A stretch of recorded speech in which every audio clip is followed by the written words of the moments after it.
За 2025 оны орон нутгийн хөгжлийн санд төвлөрүүлдэг малын үеийн татвараас 20 сая төгрөгийн төсөв төртөгтэйгээр сумын иргэдийн хурлаар батлуулсан хадлагын талбайг мэдээллийн санд оруулах цахимжуулах ажил маань бүрэн хийгдэж дуусаад энэ жил нийт малчдынхаа хадлагын талбайнуудыг цахим мэдээллийн санд оруулж цахим хэлбэрээр хуваарлтыг явуулж дуусаад байна.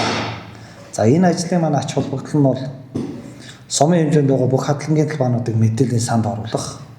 За мэдээллийн санд оруулснаар иргэд заавал намрыг хүлээх шаардлагагүйгээр 3-4 сараас ихсүүлээд хадлагынхаа өсөлтийг цахимаар илгээгээд энэ сумаас байгуулагдсан ажлын хэсэг баталгаажуулаад хадлагынхаа талбайг хамгаалах, хадлагынхаа талбай дээр ургаж байгаа ургацын хэмжээг нэмэгдүүлэх, одоо хор бордоо ашиглах. За ийм ажлууд нэгдүгээрт хийгдэж болно. Хоёрдугаар хадлагын талбай мэдээллийн санд цахим хэлбэрээр орсноороо хадлагын талбай давхцах, хүний хадлагын талбайг хадах зэрэг ийм зөрчил урд өмнө гарч ирсэн ийм асуудлууд бол гарахгүй. За тэр хадлагын талбай дээрээс намар ирээд хадлагаа хадах нь бол одоо тодорхой болчих юм байна. Тэгээ мөн одоо гаднаас ирж манай сумын газар нутагт ирж хадлан хийгээд байдаг байсан. Ийм одоо хууль бус үйл ажиллагаанууд бол бүрэн дасган зогсоож байгаа. За ингээд сумын хэмжээнд хичнээн талбай хадлагын талбай нөөц боломж байгаа. Хэдэн мянган малд хэдэн талбайг хуваарлах боломжтой байгаа.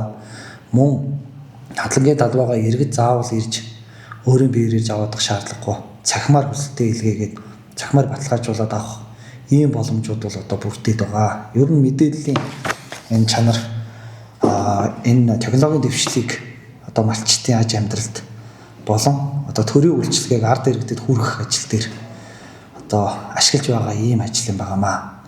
За ахаа дээрэс нь энэ дээр одоо бас том давуу тал нь бол хадлан цэгийн сайтанд бүх хадлагын талбайгаа кадастржуулаад мэдээллийн самбалгаа оруулсан. Энэ дотроос тухайн иргэнийхээ хүссэн мөн хаддаг хадлагын талбайг ирсэн хүсэлтийн дагуу төлсөн төлбөрийн баримтыг үндэслээд буцаага цахимаар илгээ чинь.